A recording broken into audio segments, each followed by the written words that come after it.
17 नवंबर 2023 का समय है। रोमानिया के कोर्ट में एक शख्स को पेश किया जाता है। प्रोसिक्यूटर्स का माना जाए तो इनके अगेंस्ट एविडेंस मिले हैं for human trafficking and exploitation against a person और रेप के चार्जेस भी लगे हैं। सोच रहे होंगे कि इस व्यक्ति में ऐसा खास क्या है। खास ये है कि ये व्यक्ति काफ़ी ज़्यादा पॉपुलर हो चुका है सोशल मीडिया पर। 36 ईयर ओल्ड है, 6.9 मिलियन से भी ज़्यादा इसके फॉलोइंग है ट्विटर पे, और साथ में टिकटॉक, इंस्टाग्राम और सारे सोशल मीडिया अकाउंट्स में इसकी भयंकर फॉलोइंग है। हमारे देश में एक बहुत बढ़िया शो चलता है जिसमें जितने भी हमारे देश के वेल्ले और बेरोजगार लोग हैं वो उसको बहुत अच्छे से देखते हैं। उसको कहते हैं बिग बॉस। उसी का जो इंग्लिश वर्जन है बिग ब्रदर नाम का शो, इसमें पहली बार इनका इंट्रोडक्शन लाइमलाइट में पहली बार हुआ था 2016 में। लेकिन 2016 में इनको धक्के मार के इस घर से निकाल दिया गया था। आप सोच रहे हो ऐसा क्यों, या एलिमिनेशन हो गया या कुछ हुआ होगा? ऐसा बिल्कुल नहीं है।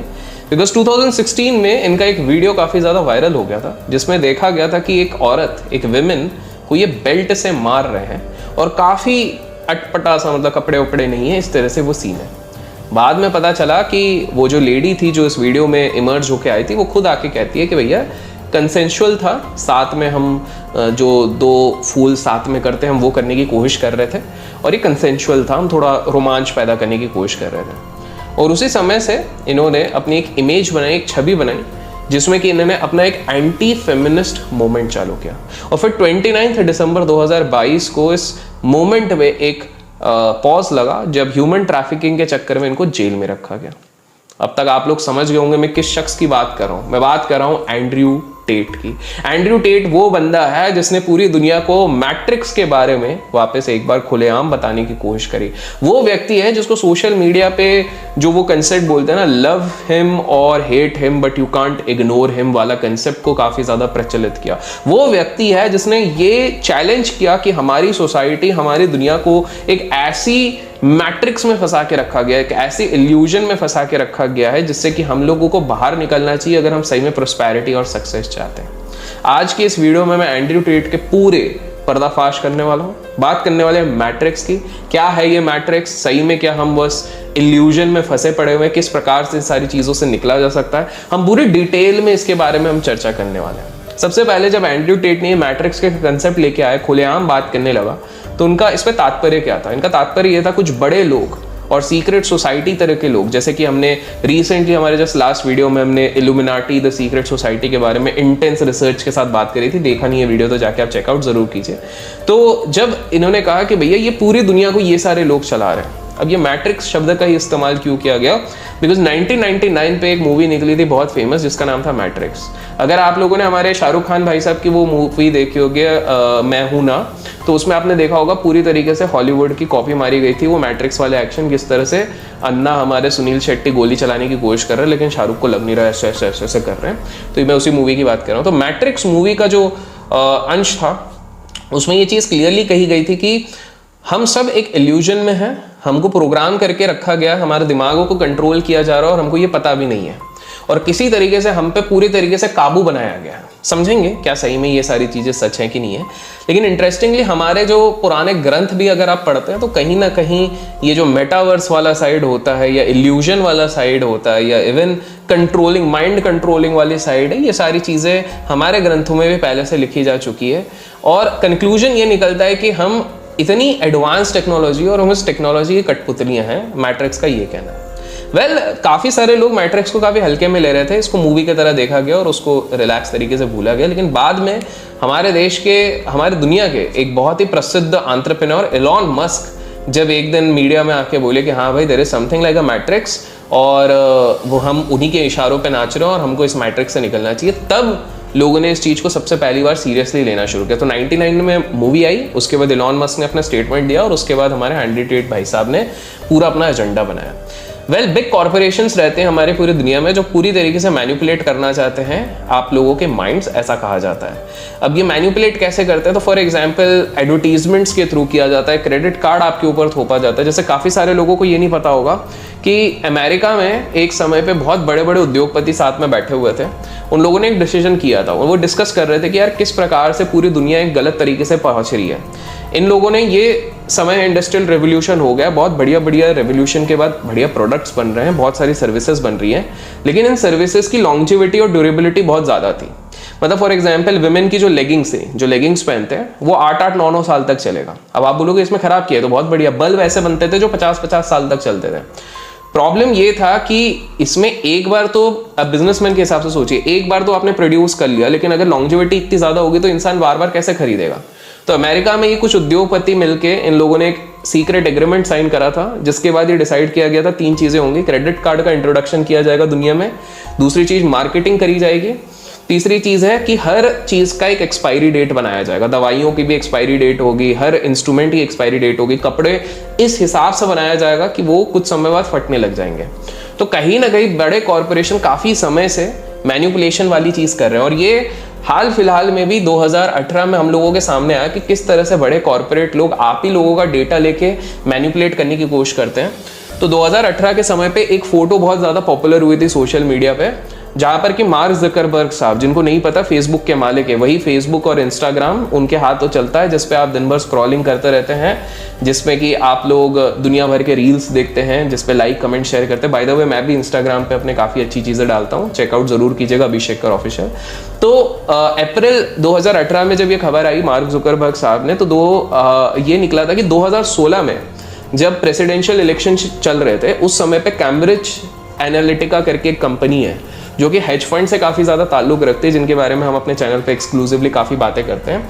तो कैम्ब्रिज एनालिटिका ने फेसबुक से काफ़ी ज़्यादा डेटा लिया हुआ था, प्राइवेट डेटा। किस प्रकार का डेटा कि जो फेसबुक यूज़र है वो क्या खा रहे हैं, क्या पी रहे हैं, किस तरह के स्टेटस डाल रहे हैं, उनके प्रेफरेंसेस क्या है, पॉलिटिकल एजेंडा क्या है।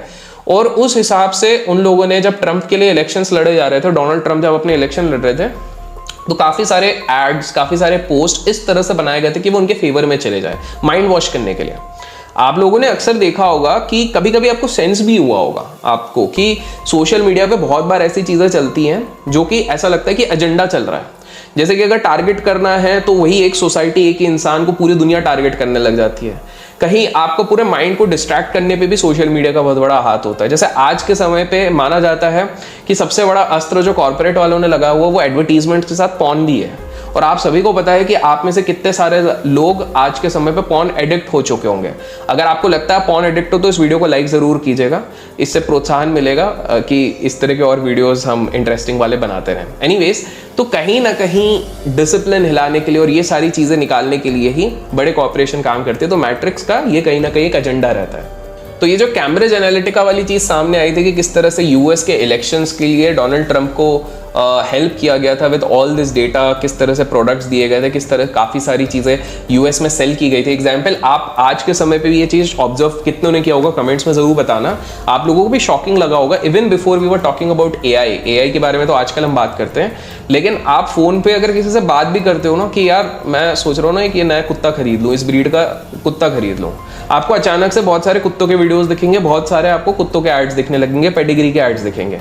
आप अगर किसी को बोलोगे कि यार मैं ना सोच रहा था सिंगापुर जाऊंगा ट्रिप करने के लिए, आपने 1-2 जन को फोन पे सिर्फ बोला है, कहीं लिखा भी नहीं, बोला है, अचानक से आपको सिंगापुर ट्रिप, आपने सर्च भी कुछ नहीं किया, आपको देखने मिलेंगे। कितने लोगों ने देखा कमेंट्स में बताना। तो उस तरह से मैट्रिक्स का कहना है कि आपके माइंड को कंट्रोल किया जा रहा है थ्रू दिस माया जाल। तो एंड्रयू टेट भाई साहब इस चीज में आए और उन्होंने डिसीजन लिया कि यार अब मेरे को दुनिया को ये सारी चीजें बतानी है। एंड इस चीज को उन्होंने बोला कि यार आप खुद को इंप्रूवमेंट पे फोकस करो रादर देन जस्ट कंज्यूमिंग। इनका ये चीज था। लेकिन अब ये सवाल ये उठता है, ये एंड्रयू टेट है कौन बंदा, ये कहाँ से अचानक से उठ गया। तो 1986 की बात है, वॉशिंगटन में इनका बर्थ हुआ था। इनके पिताजी जो थे वो पहले एक बॉक्सर थे, काफ़ी बड़े लेवल पे बॉक्सिंग करते थे, लेकिन उसके बाद वो एक ना चेस प्लेयर बन गए। उनका माइंड काफ़ी शार्प था, स्ट्रैटेजिक था, काफ़ी अच्छा दिमाग था, तो वो चेस प्लेयर बन गए और बहुत बड़े बड़े लेवल पे इन्होंने चेस खेला, चैंपियन रहे। और इन्होंने अपने बच्चे, 2 बच्चे थे, एंड्रयू टेट और उनके भाई थे, तो उनको भी ये उन्होंने चेस और ये सारी चीज़ें सिखाई। लेकिन दुर्भाग्यवश इनका डाइवोर्स जब हुआ तो एंड्रयू टेट और उनके भाई और उनके फादर काफ़ी अलग हो गए और इसके चक्कर में एंड्रयू टेट काफ़ी डिप्रेशन में चले गए। अपने पिताजी के साथ वो काफ़ी ज़्यादा क्लोज थे, काफ़ी ज़्यादा उनको मानते थे पापा को, तो कहीं ना कहीं वो उनसे जब दूर हो गए तो बहुत ज़्यादा डिप्रेस स्टेट में चले गए। और उसके बाद एक छोटे से घर में वो रहने लग गए, एक छोटे से फ्लैट में अपने माता जी के साथ रहने लग गए। पैसे की बड़ी तंगी देखी हुई थी। आप देखोगे मैक्सिमम इस तरह की कहानियों में, इस तरह की जो रियल लाइफ इंस्टेंसेस होते हैं, जो ये मोटिव रहता है वो कहीं ना कहीं बचपन की पॉवर्टी से ही बर्थ लेता है। फिर उसके बाद ये ना इंग्लैंड चले गए और इंग्लैंड में इन्होंने बोला यार चलो अपन चेस खेलते हैं। लेकिन चेस खेलते वक्त उन्होंने ये चीज़ देखी कि इंग्लैंड में तो चेस का क्रेज ही नहीं है। तो ये बड़े फ्रस्ट्रेट हो रहे थे, 16 साल की उम्र में बड़े फ्रस्ट्रेट हो रहे थे। तो उन्होंने अपना फ्रस्ट्रेशन निकालने का तरीका क्या देखा, कहीं से इनको पता लगा किक बॉक्सिंग के बारे में, वो जो लात मारते हैं ना, शाहरुख खान का बेटा भी जो करता है। तो उन्होंने बोला यार चलो किक बॉक्सिंग में अपन उतर जाते हैं। तो किक बॉक्सिंग में उतरे और अपना पूरा फोकस, मतलब 7 दिन ये जिम में रहते थे, दिन भर किक बॉक्सिंग करते थे। इनफैक्ट एक एक फाइट का आप लोगों को बता दूं INR के हिसाब से 60 लाख रुपए कमाते थे, 60 लाख रुपीस। तो कहीं ना कहीं जो वो पैसे की तलब थी वो कहीं ना कहीं यहाँ से पूरे होने लग गई। इनफैक्ट वो इतना बढ़िया करने लग गए कि 4 टाइम्स वर्ल्ड चैंपियन भी रह गए। लेकिन फिर एक दिन एक मैच में उनको बुलाया गया, पूरा सीन बना हुआ है बढ़िया, किक बॉक्सिंग के लिए वो मैच पे जा रहे हैं, सब पूरा माहौल चीयर अप कर रहा है। मैच होते होते उनके हाथ पे एक बहुत बड़ा पंच पड़ता है और उनको पटका जाता है, जिसके कारण ना उनके हाथ में एक इंजरी हो जाती है, उनका हाथ टूट जाता है। ऐसा नहीं कि वो विकलांग हो गए, लेकिन उसके बाद उनको हॉस्पिटल ले जाया जाता है। हॉस्पिटल में जब वो बेड पे रहते हैं, ट्रीटमेंट होता है, डॉक्टर बोलता है ठीक हो जाएगा, समय लगेगा कुछ महीनों का, लेकिन सही हो जाएगा। लेकिन तभी उसी टाइम पे उनको रियलाइज होता है कि यार मैं जीवन के साथ क्या कर रहा हूँ। खिड़की के बाहर जब देखते हैं तो देखते हैं यार कोई बंदा मस्त लैम्बोर्गिनी चला रहा है, बढ़िया लाइफ सेट है। तो उनके दिमाग में एक चीज़ आती है कि मैं अपने लाइफ में, मैं अपनी पूरी लाइफ को दाव पे लगा रहा हूँ, रिस्क ले रहा हूँ। Because see whenever you are into a profession like boxing या फिर किक बॉक्सिंग, आप अपने पूरी लाइफ को दाव पे लगा रहे हो। तो उनको ये चीज़ रियलाइज हुई कि यार मैं अपनी पूरी लाइफ को रिस्क पे लगा रहा हूँ और कल को अगर मैं ही नहीं बचा तो पैसे कमा के करूँगा क्या। और ऊपर से ये 60 लाख रुपए भी जो मैं कमा रहा हूँ, तो उसमें मेरे आने जाने का ट्रैवल, रहने, खाना पीना, तो नेट टैक्स वैक्स के बाद मेरे पास 25-30 लाख रुपए बचते हैं। So sooner or later this will also get exhaust, और मैं कब तक अपना बॉक्सिंग कर सकता हूँ। तो that is the time when he realize at the age of 28 कि अपन को किक बॉक्सिंग छोड़ देना चाहिए। घर में बैठे हुए थे, भाई भी बोला यार क्या अब तुम वेले हो गए हो, बॉडी वॉडी अच्छी है, स्मार्ट हो, सब कुछ हो, लेकिन कड़की वापस आने लग गई। बिकॉज देखो आप क्या होता है, एक बार आप जब ज्यादा कमाने लगते हो तो आपका स्टैंडर्ड ऑफ लिविंग भी in most of the cases आप बढ़ा देते हो। तो एंड्रयू टेट ने भी अपनी स्टैंडर्ड ऑफ लिविंग बढ़ा दी थी। लेकिन अब पैसे की जब कड़के आने लग गए तो उनके भाई ने बोला बॉस कुछ तो करना पड़ेगा अपने को। तो इनके भाई ने 2 आइडिया इन दोनों ने डिसाइड किया। बोले सबसे बढ़िया चीज़ क्या होती है, बोले पहली सबसे बढ़िया चीज़ जो दुनिया का हर इंटेलिजेंट इंसान करता है वो करता है अभिषेक करके चैनल को सब्सक्राइब और बेल आइकन को क्लिक करना। और बोले दूसरी चीज़ क्या होगी, तो उनने जब वो वर्ल्ड चैंपियन इतना खेलते थे, बिकॉज बहुत ज़्यादा दुनिया में घूमे हुए थे, हर जगह जगह गए थे, तो एक चीज़ उनको वो हो गई थी कि उनके ना बहुत सारी गर्लफ्रेंड्स बन गई थी। उनके टोटल 6 गर्लफ्रेंड्स रह चुकी थी और उनके साथ इतना अच्छा ताल्लुक नहीं थे, ब्रोक थे वो इस समय पे, मतलब पैसा नहीं था। लेकिन उन्होंने एक प्लान बनाया, उन्होंने अपनी 6 गर्लफ्रेंड्स को इनवाइट किया, बोले तुम घर पे आओ, एक बड़ा प्लान है, हम बहुत सारा पैसा कमा सकते हैं। और पैसा एक ऐसी चीज़ है जिसका हर कोई मोहताज होता है, everybody wants to earn money in this world. तो 6 में से 4 लड़कियां तो आई नहीं है, 2 ने एक्सेप्ट करा और वो आ गए। अब प्लान कुछ इस हिसाब से था कि एंड्रयू टेट ने एक चीज़ ऑब्जर्व करी थी। एंड्रयू टेट ने ऑब्जर्व क्या करी थी कि भाई लड़कियों को देख के लड़के पिघल जाते हैं, क्योंकि हर कोई भाई जाकिर भाई नहीं होता, पिघल जाते हैं, आप भी पिघल जाते हो, मेरे को पता है। तो सीन ये हुआ था कि एंड्रयू टेट ने बोला कि बोले एक काम करो, तुम सब बैठो, तुम दोनों बैठोगे वेब कैम पे, मैं मार्केटिंग में हेल्प करूंगा, there would be guys who would be coming, और हम उन लड़कों से बात करने के पैसे निकालेंगे। वो जो पुराने जमाने में वो नहीं रहता था, न्यूज़पेपर में एक नंबर आता था, फ़ोन करो, हर फ़ोन का एक 5-5 रुपये पर मिनट, 10 रुपये पर मिनट कटता था उस हिसाब से। तो उस हिसाब से इन लोगों ने डिसाइड किया, आजकल भी काफ़ी सारी चीज़ें चलती है, I don't have much idea, तो उस हिसाब से एक तरीके से लड़के पैसे देंगे बात करने के लिए। तो ये ना इनका बिजनेस पहले तो ठीक ठाक नहीं चल रहा था, because the girls didn't know, the girls को सिर्फ बात करनी आती थी, बट किस तरह से फुसलाया जाए, किस तरह से पैसे बढ़ाया जाए। तो बहुत बार ऐसा होता था कि टेक्सटिंग वाला जब पार्ट आता था, जब टेक्स्ट करना रहता था मैसेज में, तो बहुत बार लोगों को लगता था कि लड़कियां टेक्स्ट कर रही है, लेकिन वो एंड्रयू टेट खुद रहता था, क्योंकि एंड्रयू टेट का दिमाग काफी स्ट्रैटेजिक था, बचपन में ही चेस खेला हुआ है, चेस का चैंपियन था, किक बॉक्सिंग करी हुई है, दुनिया भर देखा हुआ है, तो कहीं ना कहीं दिमाग इसका काफी स्ट्रैटेजिक था। तो बहुत बार ऐसा होता था वो खुद टेक्स्ट करता था और लड़के बड़े खुश, ओहो, जैसे एंजल प्रिया के अकाउंट्स होते हैं ना यार, जैसे इंस्टाग्राम और ट्विटर पे कितने सारे जो तुम लोग जिनसे चैट करते हो ना डीएम पे, वो लड़कियां नहीं है, पहले बता रहा हूँ, वो लड़के हैं, आधे लड़के हैं, सुधर जाओ अभी भी। तो ये वाली चीज़ होती थी।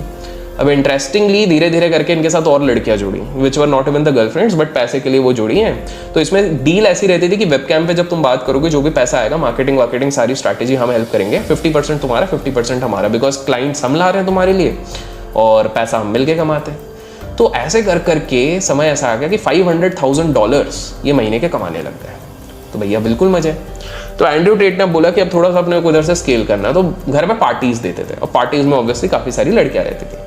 लेकिन फिर एक दिन रात के 3 बजे जब पार्टी चल रही है, इनके घर पे दस्तक दी थी पुलिस ने।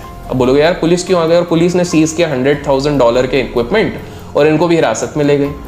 वो इसलिए हुआ था बिकॉज सीन ये हो गया था कि इसी पार्टी में एक लड़की आई हुई थी, वो अपने इंस्टा पे फोटो वोटो डाल रही थी, वीडियो डाल रही थी। तो उसके एक लड़की के बॉयफ्रेंड ने पूछा कि भैया तुम कहाँ पर हो फोटो वोटो में, तो पीछे तो एंड्रयू टेट और उसका भाई देख रहा है।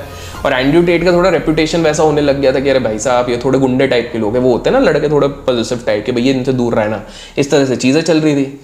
तो बोला गया था कि भाई इनसे दूर रहो। तो लड़की ने बोला ओ आई डेंट नो ये एंड्रयू टेट है एंड इसका ब्रदर है, मेरे को तो पता ही नहीं था, मैं तो पापा की परी हूँ, इस तरह से उसने बोला। तो बॉयफ्रेंड ने वहीं से पुलिस को इन्फॉर्म कर दिया कि भैया मेरी गर्लफ्रेंड को अगवा कर लिया गया है और इसमें बहुत सारी लड़कियों को अगवा कर दिया, इसलिए पुलिस वहाँ पर आई थी। और मज़ेदार चीज़ है, पुलिस यहाँ पर इन्वेस्टिगेशन चल रही है, थोड़े समय के लिए लेके भी गई है वहाँ पे। उसकी जो लड़की है, जो बॉयफ्रेंड की बंदी है, उसको कोई किडनैप नहीं किया, तो वो बाहर से पिज्ज़ा लेके आ रही है इसी घर के अंदर।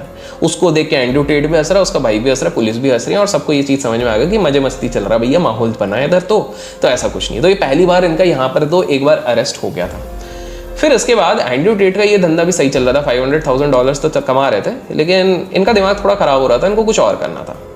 और इसी के चक्कर में ये थोड़ा सा इंग्लैंड छोड़ के रोमानिया जाने का इनने फैसला किया। अब आप बोलोगे यार ये रोमानिया क्यों जा रहे हैं?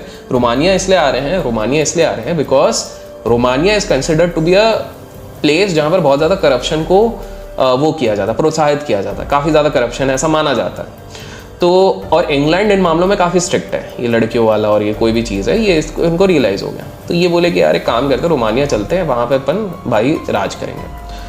तो वहाँ पर एक बार वो कमेंट्री कर रहे थे एक पर्टिकुलर इवेंट के लिए, बिकॉज बोलने में भी काफ़ी अच्छे थे, तो he was doing a bit of commentary. तो कमेंट्री करते करते वहाँ पर देखा कसिनो, एक वहाँ के फेमस कसिनो के 2 भाई उधर बैठे हुए हैं।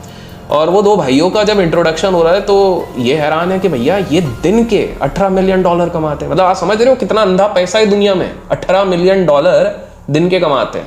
और यहाँ पर हमारे दुनिया में लोग स्क्रीनशॉट डालने पे लगे पड़े हैं, वेरीफाइड डालने पे लगे पड़े हैं। भैया $18 मिलियन लोग कमा रहे हैं दिन के। एनीवेज, तो इनके दिमाग में आ गया दूसरा लालच, $500,000 से क्या होगा भैया, $18 मिलियन अगर मैं किसी तरह से कसिनो में पार्टनर बन गया तो भैया मज़ा आ जाएगा, लाइफ मेरी पूरी सेट है।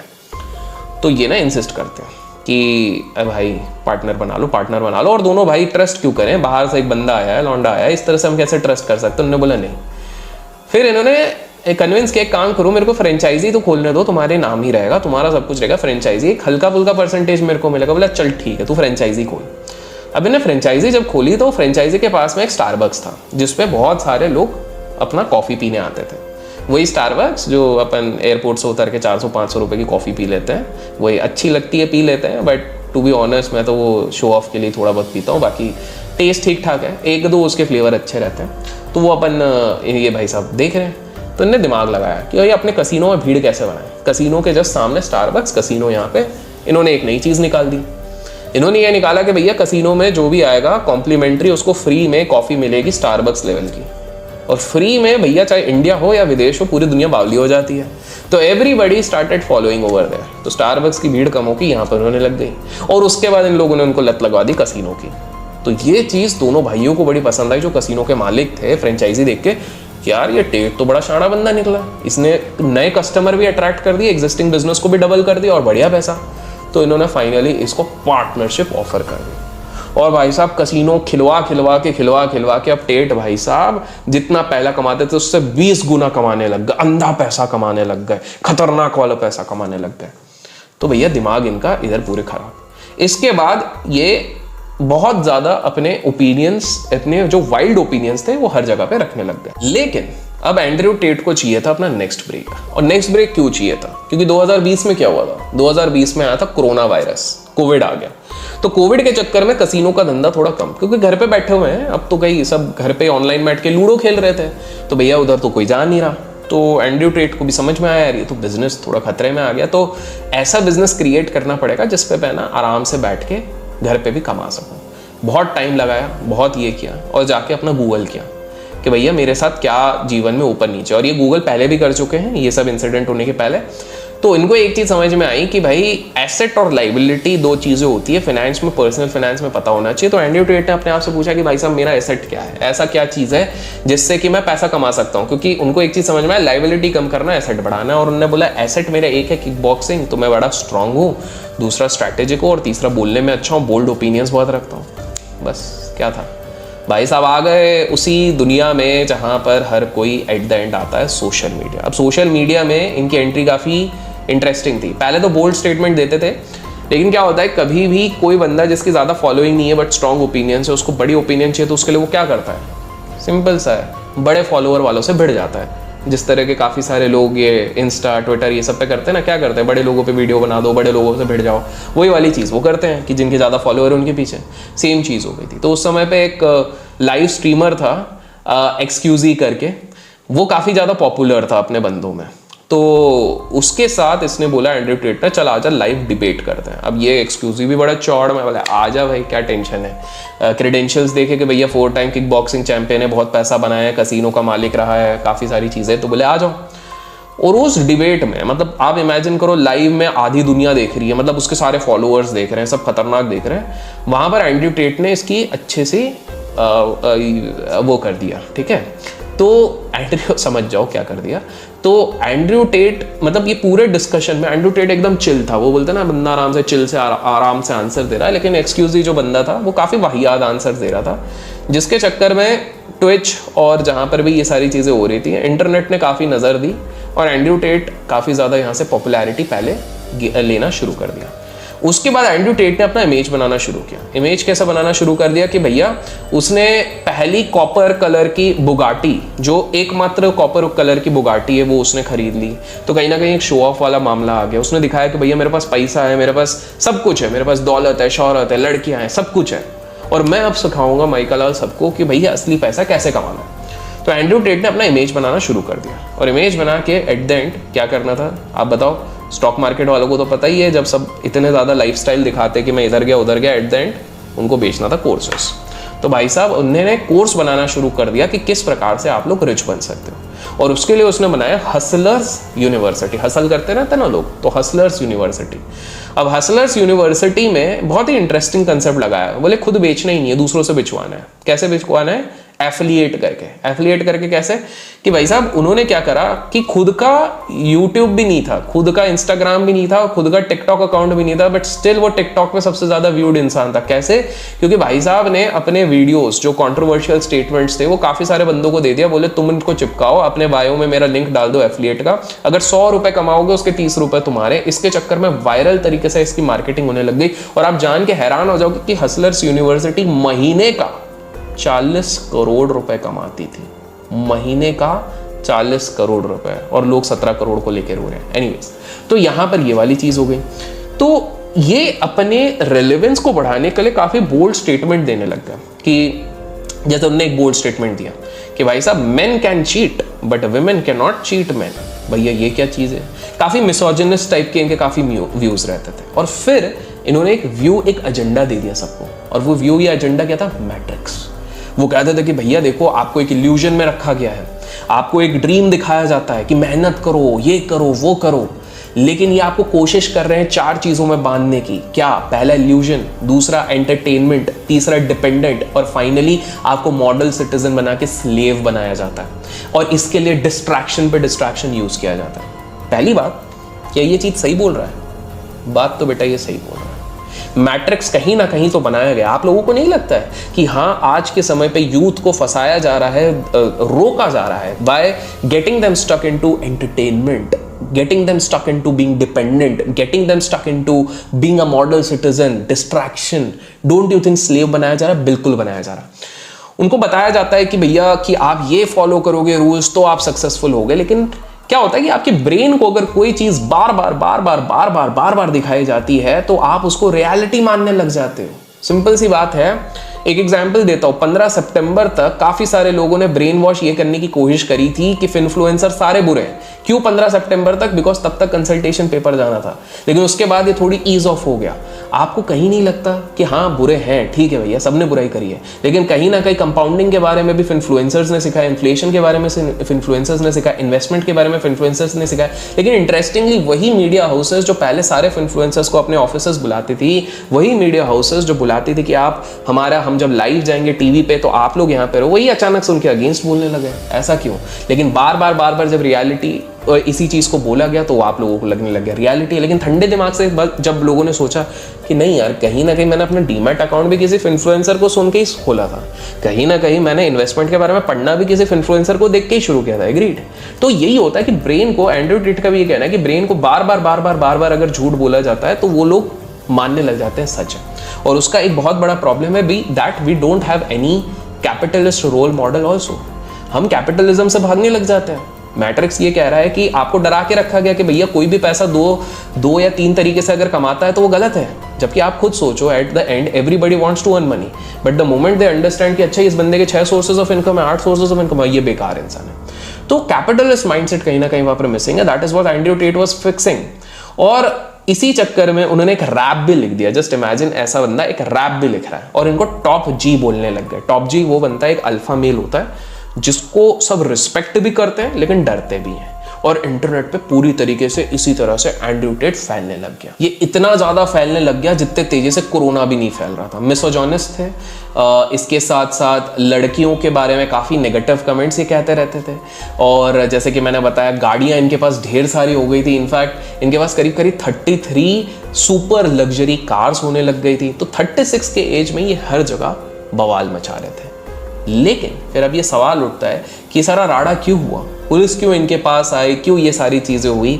क्योंकि कहीं ना कहीं ये मैट्रिक्स ही इनके अगेंस्ट हो गया। कैसे, समझाता हूं आप। तो इसकी शुरुआत होती है इनके ही खुद के हिस्ट्री से। तो जब ये 25 साल के थे दोनों भाई, एंड्रयू टेट और उनका भाई क्रिश्चियन टेट है शायद उनका नाम। तो क्रिश्चियन शायद 21 का था, एंड्रयू टेट 25 के थे। तो क्रिश्चियन का जब 21वां बर्थडे था तब खाने के लिए भी इनके पास पैसे नहीं थे। तो ये लोग क्या करते थे, जो पास का KFC रहता तो उधर जाते थे। वो जो डब्बे जो लोग खा चुके हैं उसमें जो चिकन के पीसेस थोड़े थोड़े बच जाते थे, किसी को खाने का मूड नहीं हुआ, कुछ नहीं हुआ, ऐसे करके वो इकट्ठा करके 20-30 चिकन के पीसेस लाके खाते हैं। और एंड्रयू परेशान हो गया कि साला अपन कहाँ जी रहे हैं यार, लोग बाहर बड़ी गाड़ियां चला रहे हैं, ऐश कर रहे हैं, और मैं इधर वर्ल्ड चैंपियन होके, फाइटर बन के ये सारी चीजें करके भी कुछ नहीं कर पा रहा हूँ। दैट इज द टाइम जब वो इंटरनेट पे गए थे और उनको एसेट लायबिलिटी के बारे में पता लगा। उसी समय पे उन्होंने एक बहुत बड़ी थ्योरी का निजात किया। मैं पूरी तरीके से एंड्रयू टेट पे बिलीव तो नहीं करता हूँ, लेकिन उसकी ये थ्योरी बिल्कुल सही है। ये क्या था, उन्होंने एक चीज कही कि अगर आज के समय पे मॉडर्न एरा में किसी भी इंसान को रोकना रहता है तो उसके लिए 3 स्ट्राइक्स की जरूरत रहती है, दैट्स इट। और ये सब बड़े लोग, चाहे आप इल्यूमिनाटी कह लो जिस पे हमने लास्ट वीडियो बनाया, चाहे बड़े लोग बोल लो इससे पहले जो हमने वीडियो बनाया, ये सारे लोग मिलके करते हैं। और ये 3 स्ट्राइक्स कौन सा होता है? पहला होता है सोशल मीडिया क्रेडिबिलिटी उड़ा दो। क्रेडिबिलिटी तो बड़े लोग कुछ इस तरह की प्लॉटिंग करते हैं कि जो बंदा पॉपुलर हो रहा है उसके बारे में इतनी नेगेटिविटी फैला दो कि कोई उसको पसंद ही ना करे। तो ये होता है पहला स्टेप। बहुत सारे केसेस में ये काम हो जाता है। अगर एक बार हो गया तो इनका काम बन गया। अगर उसके बाद भी सामने वाला चुप नहीं होता और मैट्रिक्स के बारे में जो बड़े लोग नहीं चाहते सामने वालों को पता लगे ये बोलता है, तो वो दूसरा स्टेप होता है। वो कुछ भी करके इस तरह से फॉल्स एलिगेशन बना के, भले ही क्राइम नहीं किया है, इस तरह से पोर्ट्रे करेंगे कि इसने बहुत बड़ा क्राइम किया और जेल में डलवा देते हैं। ये चीज़ शायद सेकंड फेज पे एंड्रयू टेट पहुंच चुके हैं। और तीसरा अगर हो जाता है तो शायद ये सच हो जाता है। तीसरा, ये किसी भी तरीके से मरवा देते हैं सामने वाली पार्टी को जो बड़े लोगों के सीक्रेट्स रिवील करते हैं। इसको बाद में सुसाइड का नाम दे दिया जाता है, या तो कहा जाता है कि इनने इतने दुश्मन बना लिए थे, किसी ने उड़ा दिया था।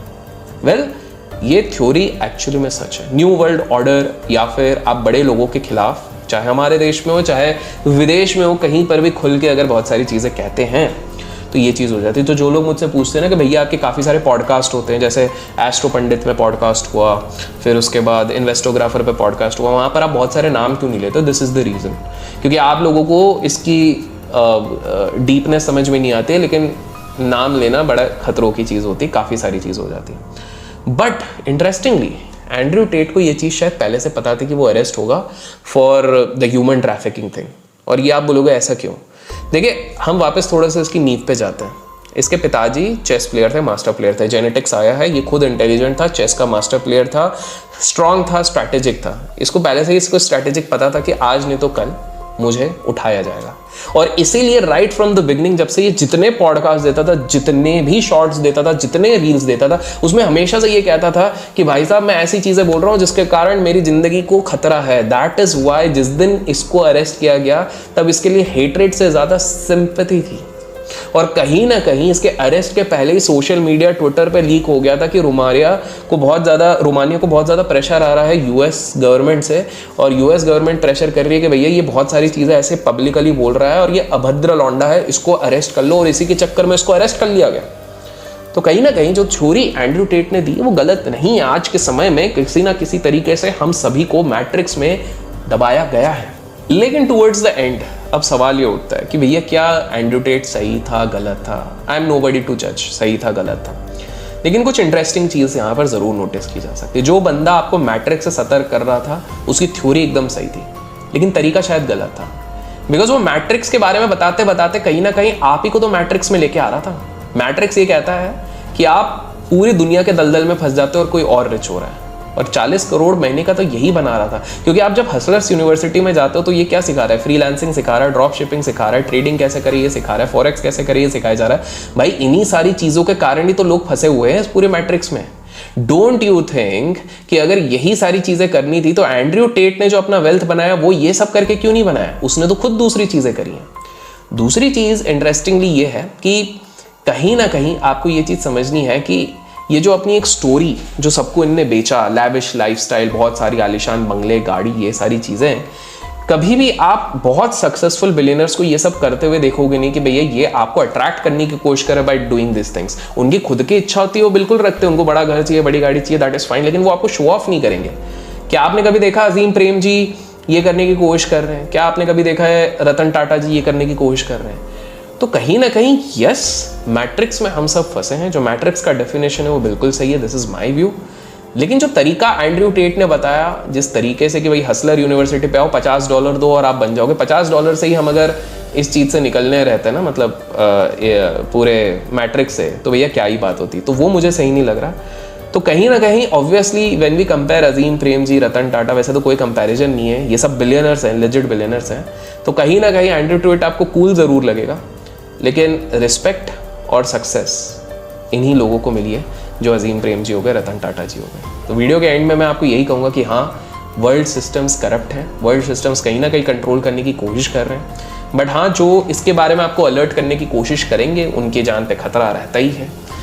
लेकिन इसी के साथ साथ जो लैविश लाइफस्टाइल दिखाता है यूजुअली वो उधार की लाइफस्टाइल होती है, specifically in the age of social media. Same हुआ था डैन बिल्जेरियन के साथ। इनफैक्ट लास्ट जो प्रॉपर फोटो डैन बिल्जेरियन की देखी गई थी वो एंड्रयू टेट के साथ ही था, और बाद में पता लगा डैन बिल्जेरियन, जिन लोगों को नहीं पता, बढ़िया संत इंसान है, इंस्टाग्राम पे काफ़ी फेमस है, जाके चेक करना, डिस्क्लेमर अकेले में चेक करना। तो डैन बिल्जेरियन भाई साहब की अगर मैं बात करूं तो लास्ट फोटो तो इनके साथ थी, साथ में बाद में पता लगा कि इनकी जो पूरी लाइफस्टाइल थी that was not funded by his poker winning. कहते थे कि मैंने पोकर से सब जीता है, but rather it was funded by his own company, जो कि बाद में बैंकरप्ट हो गई। तो बेसिकली आप लोगों के पैसों के उधार से ये अपनी लाइफस्टाइल चला रहा था। तो ये पूरी कहानी थी एंड्रयू टेट की, ये पूरी थी मैट्रिक्स की। वीडियो पसंद आया लाइक ज़रूर कीजिएगा, शेयर ज़रूर कीजिएगा, इससे प्रोत्साहन मिलता है। Till then keep learning, keep growing, keep investing and keep trading.